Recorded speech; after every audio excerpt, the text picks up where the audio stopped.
जरा जोरात टाळ्या वाजवा.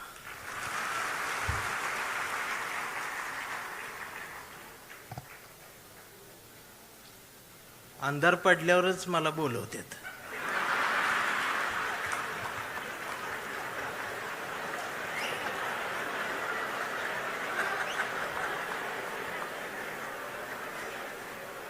पण अंधार पडल्यावरच उजेडाची गरज असते आणि मग मला यावं लागतं.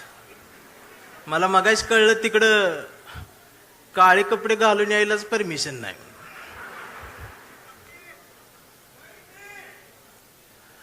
मग मला तर कसं बोलवते की ते. मी सकाळपासून मला फोन लोक करतात, कुठं आहे म्हटलं शिवसेनेच्या कार्यक्रमात. मला एकाच सुद्धा धाडस झालं नाही कुठल्या शिवसेनेचं.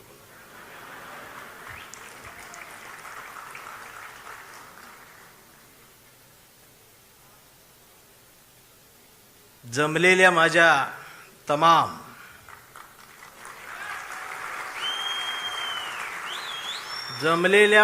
तमाम स्वाभिमानी वाघाच्या स्वाभिमानी शिवसैनिकांनो, तुम्हाला मनापासून माझा या सांगली जिल्ह्यातल्या कवठेमंकाळ तालुक्याच्या मातीचा हात जय महाराष्ट्र.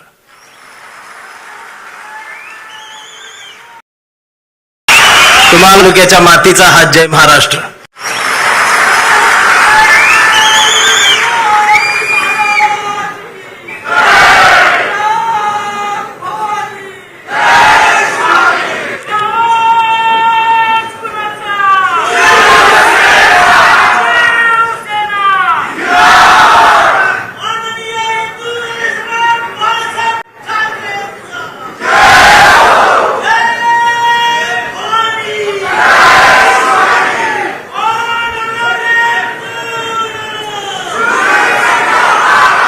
हा, आता मला बोलू दे,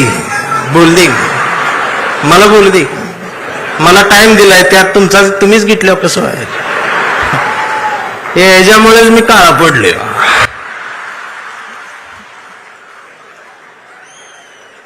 त्यात अजून खरं बोलतोय मी. खरं बोलले की मारत्यात. मी आलोय, मी एक नाही अनेक हुंदके घेऊन आलोय.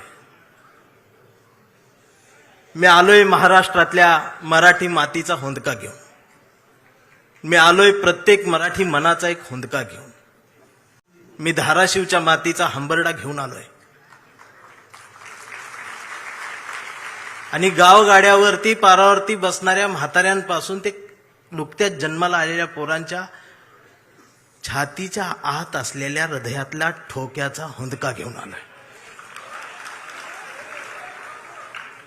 त्या प्रत्येक ठोक्याचं एक गणित आहे महाराष्ट्रात. शिवसैनिक ही या महाराष्ट्राची शान आहे, स्वाभिमान आहे.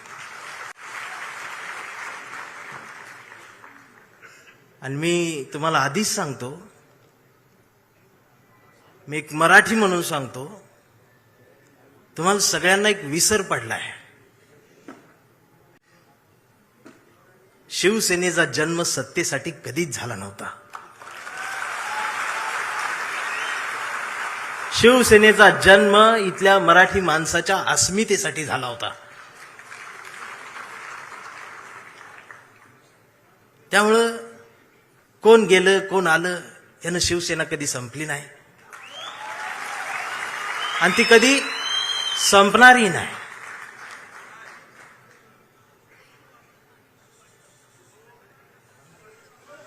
तुम्ही मराठी माणसासाठी लढलात. तुमच्या प्रामाणिकपणाला महाराष्ट्रानं जवळ केलं आणि मग या माय मराठीने ही सत्ता तुमच्या पदरात दिली. याचा विसर पडल्यामुळं बरीच गणित हल्लीत असं मला वाटतं. त्यामुळं हसा, तुम्ही ओरिजिनल शिवसेनेत आहात. रायगडाच्या पायरीवर मावळ्यांनी सांडलेल्या रक्ताचा साक्षीदार ज्यांना होता येतं त्यांनाच निष्ठा कळत असते. आणि त्यांना चवदार तळ्याचं पाणी समजत असतं आणि त्यांनाच भिडेवाड्यातल्या वर्गातल्या सावित्रीनं फळ्यावर गिरवलेल्या पहिल्या अक्षरांचा अर्थ ही त्या निष्ठावंतांनाच कळत असतो. मेंढरांना त्याची किंमत नसते. आणि असं बोलल्यावर मला मारते ती. खरं बोललं की मारते. मी बातम्या बघतोय साहेब 2 दिवस. लोक म्हणतायत साहेब भेटत नाहीत, साहेब जवळ येत नाहीत. मला प्रश्न पडला, कोरोनाचा काळ आठवला मी. तर आमची आजी टीव्ही बघत असायची, पण आजी घाबरत नव्हती. टीव्हीत फक्त उद्धव साहेबांनाच बघायची. का माहिती आहे? माझ्या आजीला टीव्हीत दिसणारा मुख्यमंत्री तिच्या लेकासारखा वाटला. माझ्या आईला आधार देणारा जवळचा कोणीतरी संकटाच्या काळात आहे ह्या सख्या भावापेक्षाही जवळचा भाऊ वाटला. आणि आम्हाला हा मुख्यमंत्री मामासारखा वाटला.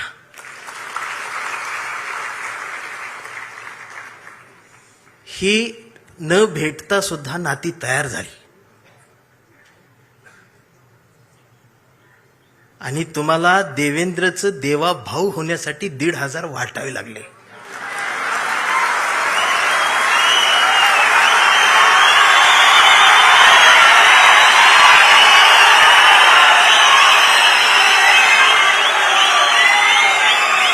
आणि बहिणीच्या ताटात दिलेली मतांसाठी जी ओवाळणी निवडून आल्यानंतर ती काढून घ्यायला भाऊ विसरला नाही. तुम्ही भाऊ झालात असं बोलल्यावर मला मारते. नाही, ही टीका नाही. माझं त्यांच्यावर बी प्रेम आहे. मी सगळ्यांवर प्रेम करतो. मला ते फार आवडतात, पण ती विरोधी पक्षात असल्यावर जास्त आवडतात. विरोधी बाकावर मला त्यांचं जास्त आवडतं, प्रेम आहे त्यांच्यावर. इकडं आले ती तोडती ती फोडती ती. तोडा फोडा राजकारण करा. या राजकारणाची व्याख्या आता बदलली पाहिजे. माणसं जोडा, घडा आणि मराठी मन घडवा, हे सांगायला मी आलोय. काय आम्ही करून ठेवलंय? भस्म्या झाल्यासारखं काय चाललंय आमचं? एक तर काहीतरी होईल.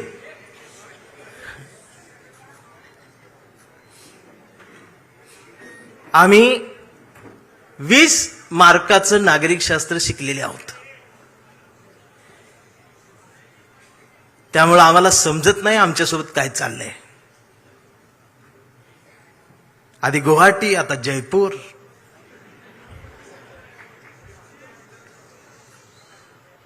ह्यो मतदान केलेल्या प्रत्येक मतदाराचा अपमान आहे, लोकशाहीचा अपमान आहे, संविधानाचा अपमान आहे.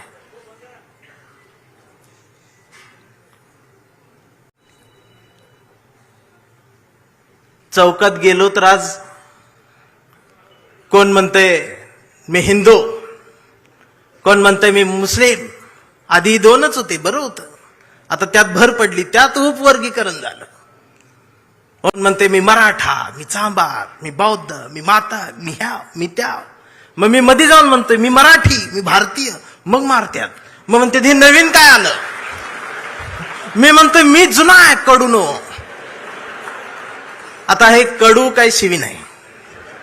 कडू ही महाराष्ट्रातलं प्रसिद्ध आडनाव आहे.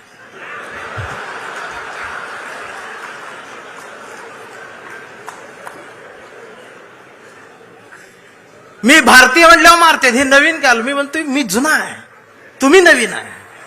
मग अजून मारते. भारतीय होऊन जगायला गेल्यानंतर मी मार खायला लागलो, काळा पडत चाललो. मी गोराच होतो आधी. पण या महाराष्ट्राच्या राजकारणाला वळणावर आणि एका रेषेत वळुंबा लावून जर कोणी उभं केलं असेल तर ते आदरणीय बाळासाहेब ठाकरेंनी केलं. एक अस्मिता दिली. मी सांगू, दोन मैत्रिणी रस्त्यानं निघालेल्या होत्या आणि रस्त्यानं जाता जाता एकीच्या पायाला ठेच लागली. रस्त्यावरचा दगड धारदार होता. तिचा ठेच लागली, तिच्या अंगठ्याचं नख निघालं आणि रक्त भळभळ व्हायला लागलं. पण तिनं अंगठ्याकडे नाही बघितलं, तर दगडाकडे बघितलं आणि हसलीन पुढे निघाली. दुसरीनं बघितलं, म्हणाली, वेडे, एवढा मोठा दगड पायाला लागला आणि हसतेस काय? ती म्हणाली, जाऊ दे ग, दे सोडून. पुन्हा हसली. ती म्हणाली, थांब, चिंदी तरी बांध, दवाखान्यात चल. हसतेस काय? एवढा मोठा दगड पायाला लागलाय. ती हसत म्हणाली, दे ग सोडून. तर ती पुन्हा हसत म्हणाली, अगं एवढा मोठा दगड पायाला लागलाय तरी सोडून दे कसं काय म्हणतेस? तिनं हसत उत्तर दिलं. ती म्हणाली, अगं माहेरच्याच वाटेवरचा दगड होता, त्याचं एवढं वाईट वाटून काय घ्यायचं? म्हणजे माहेरच्या वाटेवरच्या दगडावर प्रेम करणाऱ्या लेकूरवाळ्या माहेरवाशिनी पुरींचा हा महाराष्ट्र झाला. पण सासरवाडीच्या हायवेवर असणाऱ्या खडकावर प्रेम करणारा जावई, महाराष्ट्रात असे जावई दोनच झाले. मला बाळासाहेब का आवडतात खरं सांगू, आमच्या निखिल वागळे साहेबांना त्यांनी शेवटची मुलाखत दिली होती. मी ती अधूनमधून सारखी बघतो. आणि वागळे साहेबांनी त्यांना विचारलं, माची आठवण येते, पत्नीची आठवण येते? त्यावर बाळासाहेबजी भाऊक होत आहेत. पत्नीला मा म्हणणारा एवढा कणखर माणूस डोळ्यात पाणावतो आणि खिशातला फोटो दाखवतो. हा एक बाळासाहेब. आणि स्वतःच्या पत्नीवर एवढं प्रेम करणारा दुसरा बाळासाहेब महाराष्ट्रात आला आहे, ते म्हणजे बाळासाहेब आंबेडकर. आमचे हे दोन बाळासाहेब मनाला भावतात. शिवसैनिकांनी या 60 वर्षात खूप काय पाहिलेलं आहे. दोन भावांच्या रात्रभर रडून भिजलेल्या उषा सुद्धा शिवसैनिकांनी पाहिल्या. हृदयाला घाव घातले गेले, टाके तुटले गेले, शिवत राहिले. शिवसेना फाटली नाही, तुटली नाही, ती नेटानं उभीच राहिली. ती उभी राहणारच आहे.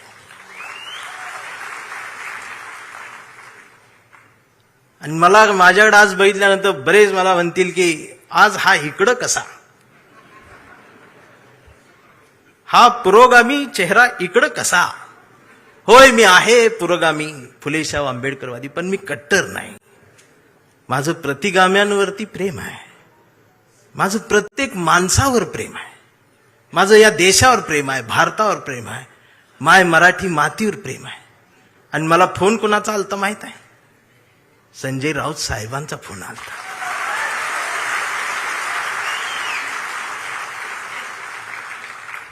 जर शेंडे आणि जानव्यातून मुक्त होऊन हिंदुत्व माझ्या कवितेला कुरवाळत असेल, जवळ घेत असेल, तर माझ्या सुद्धा मेंदूतले जाणवेंचे जानवे मी कुठपर्यंत जिवंत ठेवायचे हा विचार करून मी त्यांच्या हाकेला हाक देत आलोय. काल ते एवढे बिझी होते दिवसभर. सुद्धा मी प्रवासात असताना मला सारखा फोन, कुठवर आलायस? इथवर आलोय, तिथवर आलोय, असं झालं, तसं झालं, सगळे अपडेट चालू आहेत. आणि रात्री मला भेटली त्या हॉटेलवर. भेटले तर ती वेटर लोक त्या काम करतात, ती कोकणातली मराठी सगळी पोरं. राऊत साहेबांनी एकाला बोलवलं, अरे कसा आहेस? आईची तब्येत बरी आहे का? ती पोरग डोळ्यात पाणावलं. एवढ्या ह्याच्यात सुद्धा साहेबांच्या लक्षात आहे. ते होय म्हटलं, निघून गेलं. साहेब निघाले. माझ्यासोबत आमचे राजेंद्र कांबळे भाऊ माझ्यासोबत आले. ते माझ्या बाजूला थांबले. मी राऊत साहेबांकडे असं एकटक बघतच राहिलो. आणि आमच्या भाऊला म्हटलं, कसलं हत्यार आहे रे म्हटली.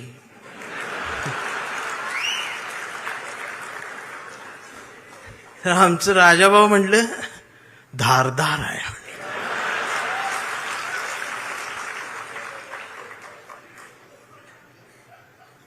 वैचारिक शहाणपणाचा विसर आणि घसरण महाराष्ट्राला झाली.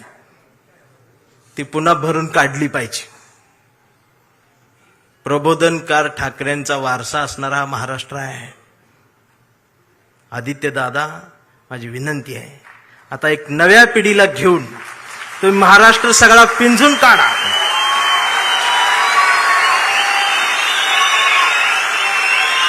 मुंबईत काय आहे काय नाही मला माहित नाही, पण मी महाराष्ट्र सगळा एसटीन फिरतोय. एसटीच्या खिडकीतून मी महाराष्ट्र बघतोय. गावगाड्यावरती प्रबोधनकार ठाकरेंनी, बाळासाहेब ठाकरेंनी जे पेरलेलं आहे ते उगवलेलं आहे. त्याला जर त्यांच्या नातवानं पाणी घातलं ना,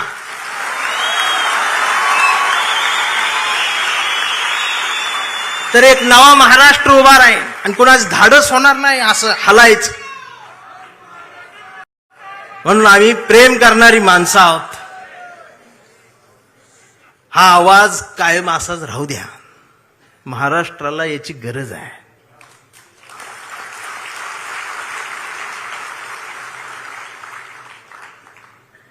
महाराष्ट्राला झाड तोडणाऱ्या माणसांची नाही, झाड वाचवणाऱ्या माणसाची गरज आहे.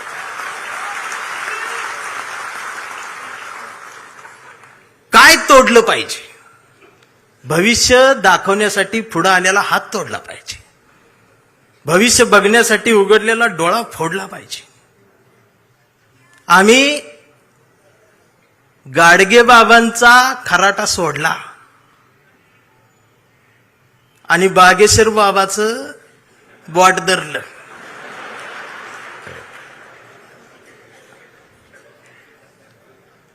मग बागेश्वर बाबाचं बॉट धरलं की खरात बोट तोडतो.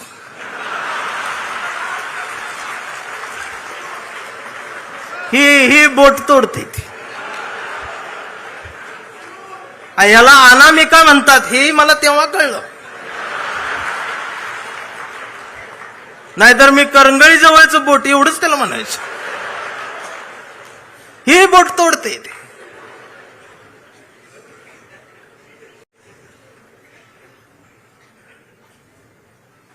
ओशनो जल पिले बस. चिंचेतला चिचुका 3 लाखाला इकला त्यानं.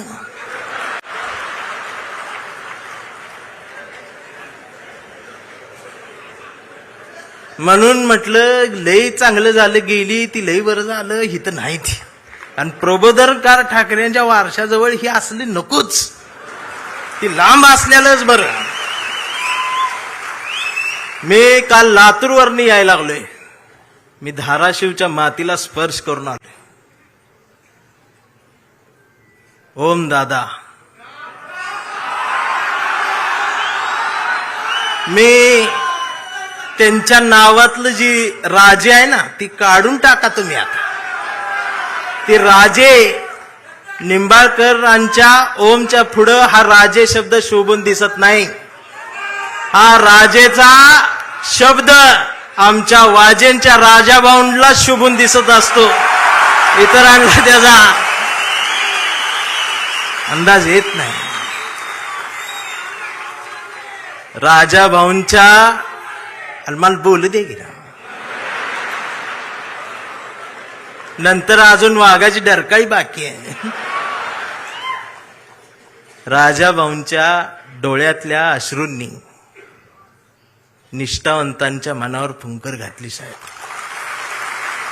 हे जो तुम्ही संस्कार दिला, हा संस्कार फक्त शिवसैनिकांसाठी नाही, या आमच्या पिढीतल्या येणाऱ्या कितीतरी पिढ्यांना तुमच्या डोळ्यातले अश्रू खूप काही शिकवून जातील.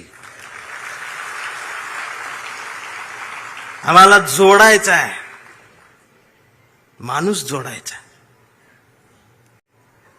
स्वतःला मूल होत नाही म्हणून शेजाऱ्याला बोलवायचं आणि ऑपरेशन सक्सेस झालं की पेढं वाटायला तिसरंच असते. मला गणितच कळना.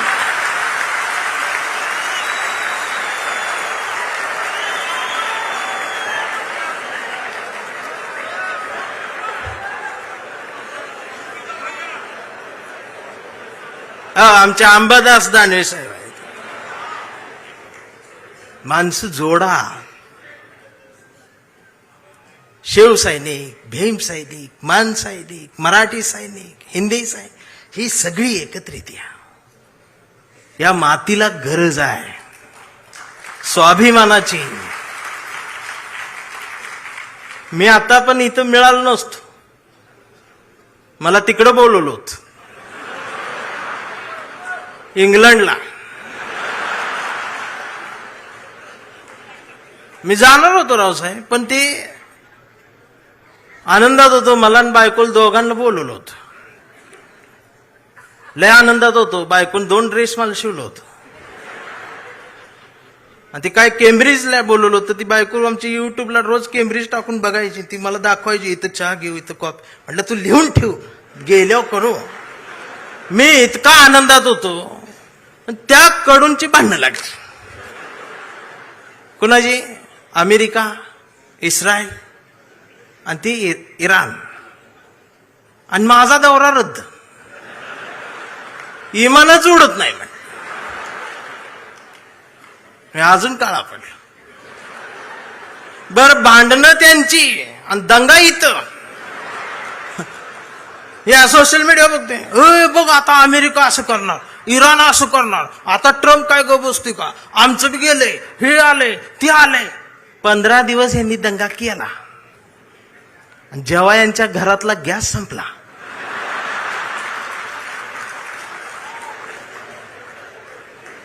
त्यावेळेला बीकॉम झालेली बायको पहिल्यांदाच चुलीजवळ आली. तिला काय चूल पेटना. मैंने युट्यूबवर चूल बघितली. त्या युट्यूबवर याला फुकणी गावली. ह्यानं तिला फुकणी दिली. म्हटलं फुकाय, तर ती डोळ्यातनं बघायला लागली. म्हटलं फुकायचं आहे. मग ती अशी फुकायला लागली, सगळा धूर गेला डोळ्यात. मग तिनं अशी फुकणी याला फेकून मारली. याचा गुडगा फुटला. आणि मग ही लंगडत लंगडत ती गॅसची टाकी घेऊन चौकात आला. चौकात 4 किलोमीटरची लाईन. मग दिवस गेलं. संध्याकाळी 5 वाजता याचा नंबर आला. आणि ती पुढं नंबर आल्यावर संध्याकाळी ती काउंटरवरची मुलगी म्हटली, डीएसी नंबर असेल तरच या. 45 दिवसानंतर बुकिंग होईल, 60 दिवसांनी मिळेल. कधी चुलीत लाकडं गेल्या. अहो, आमचं उपमुख्यमंत्री शिंदे साहेब सुद्धा टीव्हीवर पहिल्यांदाच नाव घेतलं. कधीच नाव घेतलं नव्हतं बुद्धाचं. ते सुद्धा पत्रकार परिषदेत म्हटले, जगाला युद्धाची नाही, बुद्धाची. बायकोन मला बघितलं, म्हणलं लोक हे काय म्हणतात. मी बघितलं तर ते खरंच म्हणत होते बुद्धाची गरज आहे. मग मी डोकसं खाजवत म्हटलं, ह्यांच्या बी घरातला गॅस संपलेला आहे.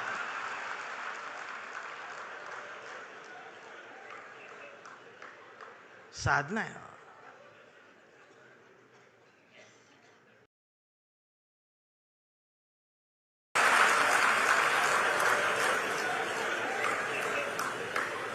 साधना आहे.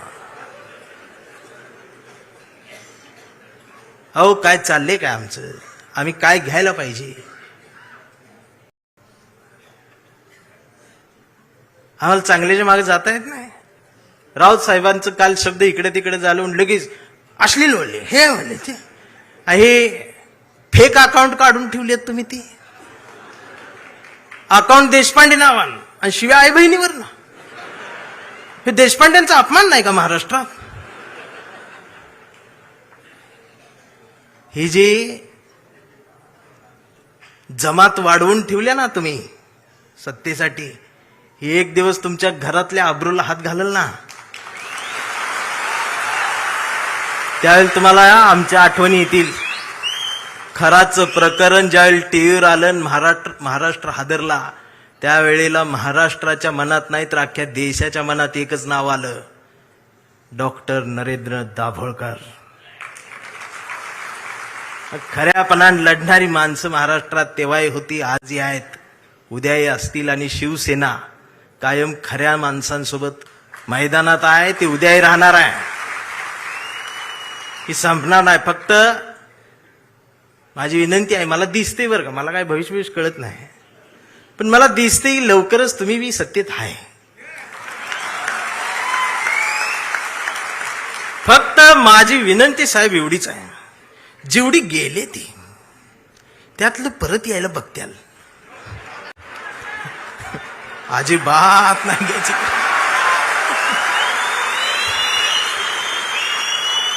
पाया पडतेल येऊन. त्यांचं दुःख आहे हो, त्यांना तुम्ही शिव्या देऊ नका, मला माहित आहे. दररोज उद्घाटन करतात, दररोज सत्कार करतात, पण घरी गेल्यावर दार लावून रडतात. हे मग तर मलाच माहित आहे. दार लावून साहेबांचं नाव घेऊन रडतात. मी म्हणतोय त्यांना, मी येऊ खांदा द्यायला नको. मी काय भीत नाही, सत्तेला भीत नाही, पण मी एवढा आहे, मी माझी कविता घेऊन आलोय. पाखरांच्या चोची मधला घास व्हावी कविता, पहिला आणि शेवटचा श्वास व्हावी कविता, कोसळावेत थेंब भुईत मातीचा वास व्हावी कविता, उगवावा पिंपळ एक प्रवास व्हावी कविता, त्याच पिंपळाच्या सावलीला मानवतेचे गीत गाणारी बुद्ध व्हावी कविता, मी करावे पाखरांच्या हवाली तिला मग शुद्ध व्हावी कविता, हिंदूंच्या कंठामध्ये सलाम अलिकम सलाम व्हावी कविता, मुस्लिमांच्या भाळावरचा नाम व्हावी कविता, मंदिर मस्जिद बांधणाऱ्यांच्या कपाळाचा घाम व्हावी कविता, इंद्रायणीत तरलेला तुकाराम व्हावी कविता, आणि या देशाच्या मातीत विज्ञान पेरणारी अब्दुल कलाम ही व्हावी कविता. ही कविता प्रबोधनकार ठाकरेंच्या विचारांच्या वारसदारांकडूनच येऊ शकते. आमच्या लक्षात येत नाही. आम्ही कुणाजवळ जाऊन बसावं आणि कुठून उठून जावं, ह्याला ज्याला जमलं त्यालाच आयुष्य कळलं. जाणारच आहे ना एकदा तरी. काय राहणार आहे तुमचं? अख्ख्या महाराष्ट्राच्या मनावर राज्य करणारा, हृदयाच्या कप्प्यात बंद झालेला आमचा अजितदादा सारखा नेता अचानक गेलाच ना. काय नेलं सोबत? आणि दादा गेल्या दिवशी दुसऱ्या दिवशी कुटुंब शपथा घेत होतं मंत्रिपदाच्या. हा विनोद नाही, हा विनोद नाही, ही वेदना आहे, पर्याय नाही. काय राहते आमचं? आज कितीतरी अधिकारी भ्रष्टाचारात हे आहेत ते आहेत. समोर एखादं वंचित पिचलेलं येतं ना, त्याच्यासाठी कुणाचाच फोन येत नाही, त्याच्यासाठी कुणीच फोन करत नाही, त्याच्यासाठी कुणीच दबाव टाकत नाही.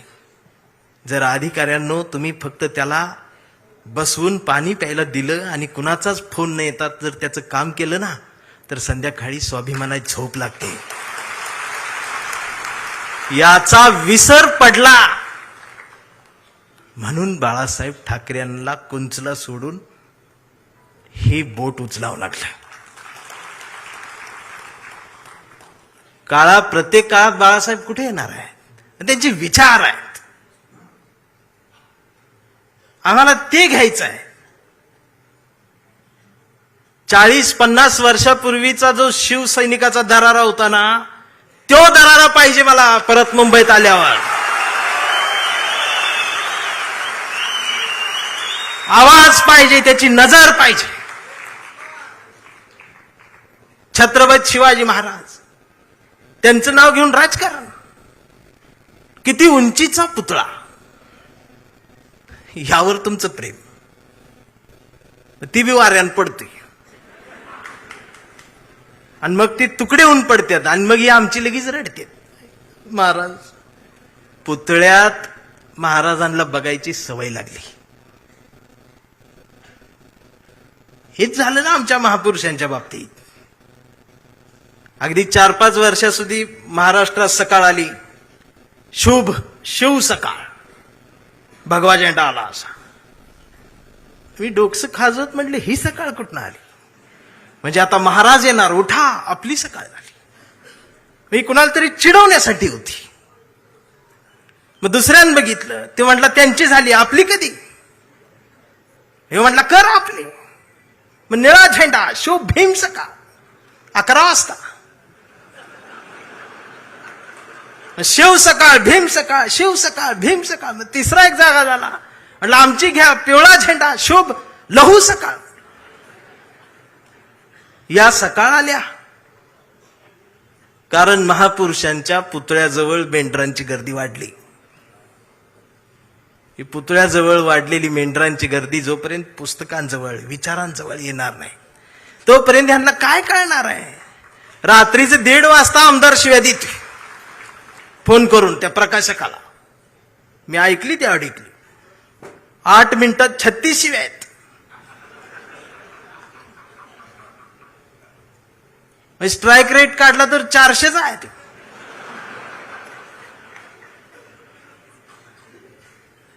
मला त्याचं वाईट नाही वाटलं, पण त्यांच्या घरी त्यांच्या मिसेस आहेत, आई आहे, मुलगी आहे, ही नीट बोलत असेल. आणि बाळासाहेब असते तर एक गरज आहे. आणि खरं सांगू आदित्य दादा, गावगाड्यावर, शहराच्या चौकात, झोपड्यांमध्ये एक हुंदका आहे, एक हंबरडा आहे, जो राम कृष्ण हरी माऊली म्हणत एखाद्या नव्या ठाकरेची वाट बघत बसलाय.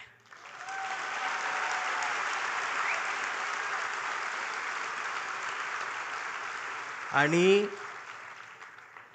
ती पोकळी भरून काढण्याचं काम, भरीव काम आता तुम्ही करायला सुरुवात करावी. हा शिवसैनिकासोबत माझ्यातला भीमसैनिक सुद्धा तुमच्यासाठी मैदानात उतरणार. कुठपर्यंत आम्ही एकमेकांशी भांडत बसायचं.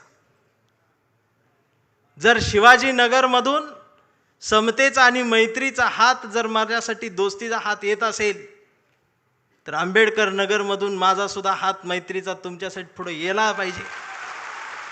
आणि हा देश संविधानाचा आहे ना, मी हिरव्यांचा आहे, निळ्याचा आहे, ना मी भगव्याचा आहे. मी भगव्याचा आहे. कुठल्या भगव्याचा? मी वारकऱ्यांच्या भगव्याचा आहे. मी बाळासाहेबांनी शिवसैनिकांच्या हातात जो भगवा दिलाय, मी त्या भगव्याचा आहे. मी तो भगवा घेऊन आलोय, पण त्याच्या सोबत मी या देशाचा तिरंगा सुद्धा आज घेऊन आलोय. आणि मला काय करायचं ती करा. या देशाच्या संविधानाला, तिरंग्याला जरी साधं नख लागायचा प्रयत्न जर कोणी केला, तर माझा ह्यो काळा रंग तुमच्यात मिसळून जाईल. आता ही भाषाच कळत नाही यांना, वैचारिकपणच राहिलं नाही. राऊत साहेब लगेच मारतात, अंगावरच येते, शाईच टाकायला येते शाई. परवा एका कार्यक्रम सुरू करायच्या आधी ती DYSP माझ्याकडे आली, म्हटले भाषण करू नका. म्हटलं काय झालं? काही संघटना तुमच्यावर शाई टाकायला. मी म्हटलं मी लय लांब आलोय, करू दे. तर बाजूला ते कॉन्स्टेबल बघत होत माझ्याकडे, ते हसायला लागलं मला बघून. म्हटलं काय झालं, का हसताय? तर म्हटले तुमचं तोंड काळ करणार आहे. मी म्हटलं साहेब बोलू दे 2 मिनिटं. तर ते म्हटले तुमच्या रिस्कवर बोलणार का? मी म्हटलं अहो आम्ही जन्माला येतानाच आमच्या रिस्कवर आलोय.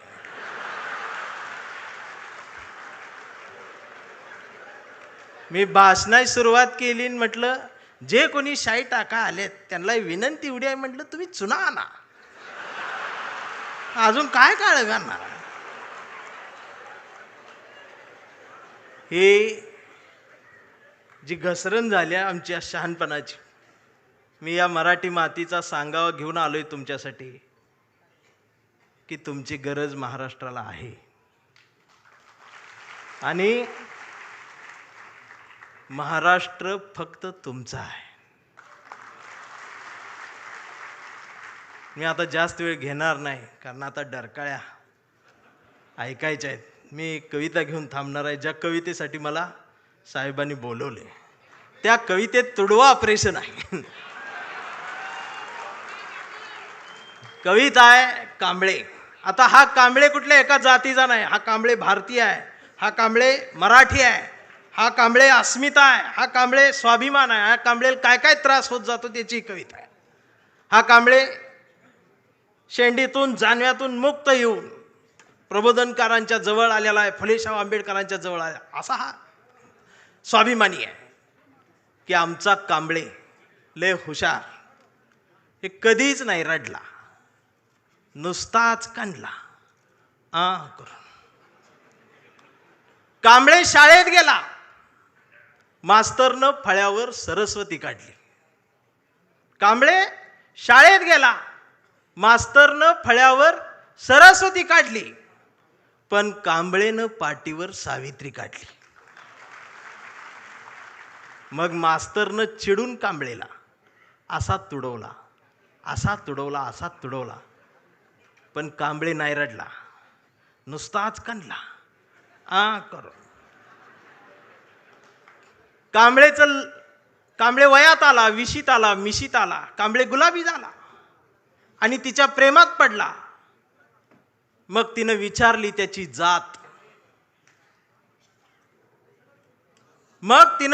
त्याची जात. कांबळे म्हणाला, वेडे, मी माणूस, माणूस माझी जात, प्रेमात कसली आली जात. मग माणूस माझी जात म्हटल्यावर तिनं बरोबर ओळखली जात. मग तिनं बी कांबळेला असा तुडवला, असा तुडवला, पण कांबळे बी हुशार, नाही रडला, नुसताच कांडला करून. कांबळेचं लग्न ठरलं. घरचे म्हणाले, मुहूर्त पहा. कांबळे म्हटला, पटत नाही, प्रबोधनकार वाचा. नातेवाईक म्हणले, सत्यनारायण. कांबळे म्हटला, जमत नाही, फुले वाचा. भावकी म्हटली, जागरण गोंधळ, बोकाट तरी कापा. कांबळे म्हटला, पटतच नाही, गाडगे बाबा वाचा. मग घरच्यांनीच दार लावून कांबळेला असा तुडवला, असा तुडवला, पण कांबळे बी हुशार, नाही रडला, नुसताच कांडला. इथं कोण शाई वगैरे लावा आले का? चुना ना. मग कांबळे अशा चळवळीत आला. सगळ्या चळवळी अशा गट तट फुटून बिटून गेले. कांबळेला वाईट वाटलं. कांबळे सगळ्यांना वाटला, सगळ्यांनी एकत्रित या, देश समजून घ्या, महाराष्ट्र समजून घ्या. दिवसभर बोंबलत राहिला.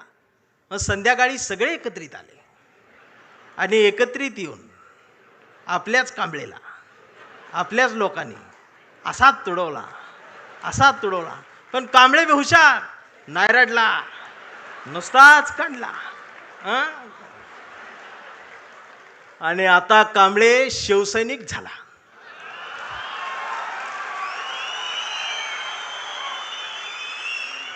आता कांबळे शिवसैनिक झाला, शहाणा झाला, आमदार झाला, खासदार झाला. मग त्याला फोडायसाठी सापळा रचला. त्याला बुलवून बुलवून घेतलं, कांबळे नाही गेला. तो ऐकत नाही म्हणून त्याला मग जेलमध्ये टाकला. तिथं सुद्धा ईडीनं त्याला असा तुडवला, पण कांबळे तिथं बी नाही रडला, नुसताच कांडला आणि असा भगवा फडकवत जेलमधनं बाहेर आला. अरे, महाराष्ट्राच्या इतिहासातला सुवर्ण अक्षरांनी, सोनेरी अक्षरांनी लिहिणारा जाणार तो इतिहास आहे. तो शिवसैनिक ज्या वेळेला न झुकता बाहेर आला ना, तो नाद नाही आमच्या रावसाहेबांचा, नादच नाही. आता कांबळे वयस्कर झाला. त्याच्या परवा ते सोशल मीडियावर येडं झालेले. ते सोशल मीडियावर कोण आहे, निसर्ग चित्र येतं, त्याच्यावर लिहिलेलं असतं 70% डोळे बारीक करा.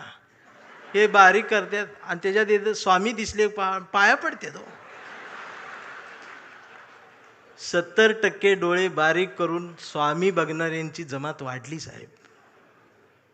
अजून 30% डोळे उघडे आहेत ना, ती सुद्धा पूर्ण बंद व्हायच्या आधी उघडा, नाहीतर घरात घुसल. आणि असं बोलल्यावर मला मारती. परवा कांबळेच्या मुलानं मोबाईल बघत अर्धा डोळा बारीक करत कांबळेला विचारलं, डॅडा, महाराष्ट्र म्हणजे काय डॅडा? स्वाभिमान म्हणजे काय डॅडा? प्रबोधनकार ठाकरे कोण होते डॅडा? फुले शाहू आंबेडकर कोण डॅडा? आणि शिवाजी महाराज खरंच जन्माला आले होते डॅडा? आता मात्र कांबळे पेटला. अरार म्हटलं, गावभर पेरलं आणि घरातच नाही उगवलं. म्हणून त्यानं दार लावून पोरालाच असा तुडवला. पण चिरंजीव कांबळे हुशार, तो पण नाही रडला. तो दोनदा काढला करून. मग याच्या लक्षात आलं DNA मधनं ही डबल जातोय. विचार ही स्वाभिमानातनच द्यायला लागत असतात. आणि आता कांबळे वेडा झालाय. कांबळे वेड्यांच्या दवाखान्यात आहे. व्यवस्थेने त्याला वेडा ठरवलंय. कांबळे वेड्यासारखं स्वाभिमान म्हणतो, कांबळे वेड्यासारखं निष्ठा म्हणतो, कांबळे वेड्यासारखं संघटन म्हणतो, कांबळे वेड्यासारखं मराठी म्हणतो, कांबळे वेड्यासारखं भारत म्हणतो, कांबळे वेड्यासारखं शिवराय ते भीमराय सांगतो. पण डॉक्टर सुद्धा कांबळेला शॉक देऊन तुडवतायत. पण कांबळे नाही रडत. तो नुसताच कंथी करून. हा कांबळे जोपर्यंत जिवंत आहे तोपर्यंत शिवसेना जिवंत राहणार आहे. हा कांबळे जोपर्यंत जिवंत आहे तोपर्यंत बाळासाहेब ठाकरे, फुले शाहू आंबेडकरी, मराठी माती, मराठी माणूस जिवंत राहणार आहे. हे एवढाच सांगावं घेऊन आलो होतो. जागर राहावा, दिवसा बी जागर राहावा, रात्री बी जागर राहावा. आणि पुन्हा तो दरारा मला पाहिजे. आणि आदित्य दादा, माझ्या कवठीमंकाळच्या मातीचं तुम्हाला सांगणं आहे की आता तुम्ही या मैदानात, म्हणजे तुम्ही तसं मैदानात आहेच, या माय मराठी मातीत